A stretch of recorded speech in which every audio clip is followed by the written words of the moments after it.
নমস্কার, প্রিয়ার simple cooking চ্যানেলে সবাইকে স্বাগত জানিয়ে শুরু করছি আমার আজকের রেসিপি। আজকে আমি আপনাদের সঙ্গে শেয়ার করছি কচি সজনে ডাঁটার আলু দিয়ে ঝোল। ঝোল করার জন্য এখানে নিয়েছি আমি একদম কচি সজনে ডাঁটা, আর নিয়েছি লম্বা করে কেটে রাখা আলু, আদা, লঙ্কা আর টমেটো। এদিকে আমি কড়াই বসিয়েছি। কড়াইতে তেল দিয়েছিলাম আগে থেকেই। তেলটা গরম হয়ে গেছে।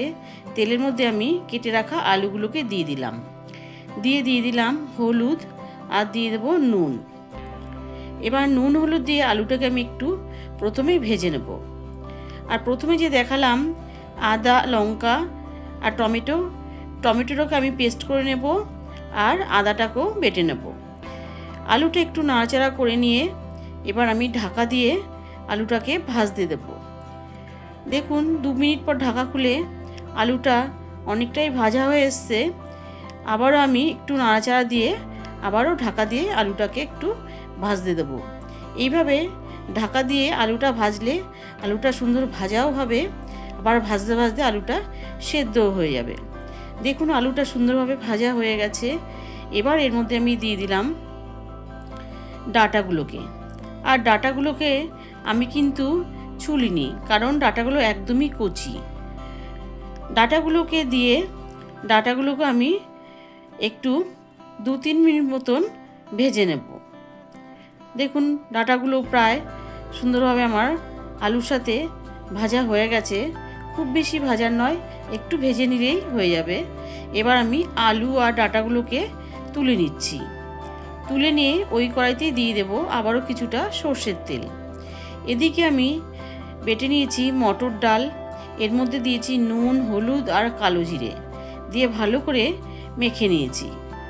এবার ওই মাখার থেকে একদম ছোট ছোট করে বড়ির মতন করে আমি ডালের বড়াগুলোকে ভেজে নেব। বন্ধুরা, একবার আমি যেভাবে আজকে সজনে ডাঁটার ঝোলটা বানাচ্ছি একবার বানিয়ে দেখবেন।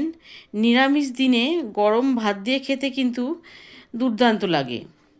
দেখুন ডালের বড়াগুলো দেওয়া হয়ে গেলে আমি 1 পিঠ ভাজতে দিয়েছিলাম।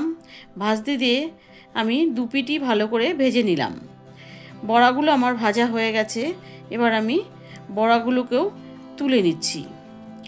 বড়াগুলোকে তুলে নিয়ে ওই তেলে আমি দিয়ে দেবো আরও একটু তেল দিয়ে দিলাম তেজপাতা আর 5 ফোড়ন। তেজপাতা আর 5 ফোড়নটা থেকে যখন সুন্দর গন্ধ বেরিয়ে আসবে দিয়ে দেবো আমি টমেটো বাটা। টমেটো বাটাটা দিয়ে টমেটোটাকে একটু নাড়াচাড়া করে নেব। একটু নাড়াচাড়া করে নিয়ে এবার এর মধ্যে দিয়ে দেবো আমি আদা আর লঙ্কা বাটা। আদা লঙ্কা বাটা দিয়ে এবার দিয়ে দেবো হলুদ গুঁড়ো দিয়ে দেবো একটু কাশ্মীরি লঙ্কার গুঁড়ো। এই কাশ্মীরি লঙ্কার গুঁড়োটা দিলে তরকারির কালারটা খুব সুন্দর আসবে।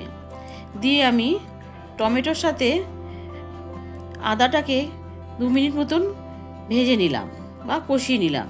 দিয়ে দিলাম সামান্য একটু হিং দিয়ে নাড়াচাড়া করে নিয়ে দিয়ে দিলাম পরিমাণ মতন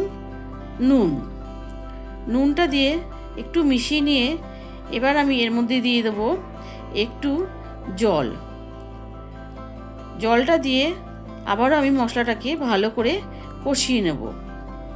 দেখুন 2 মিনিট মতন কষানো হয়ে গেলে এর মধ্যে দিয়ে দিলাম সামান্য একটু জিরে আর একটু ধনের গুঁড়ো।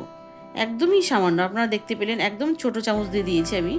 দিয়ে মশলাটাকে আবারও আমি কিছুক্ষণ কষিয়ে নিলাম।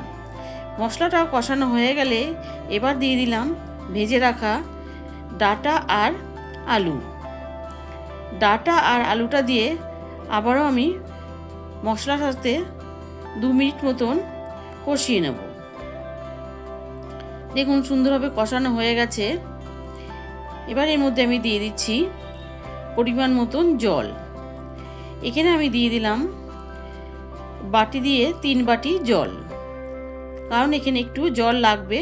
এর মধ্যে আমি ডালের বড়াগুলো দেব, তখন জলটা অনেকটাই টেনে নেবে। দিয়ে আমি 5 মিনিট ফুটিয়ে নেব। 5 মিনিট ফোটানো হয়ে গেলে এবার এর মধ্যে দিয়ে দিলাম ভেজে রাখা বড়াগুলোকে।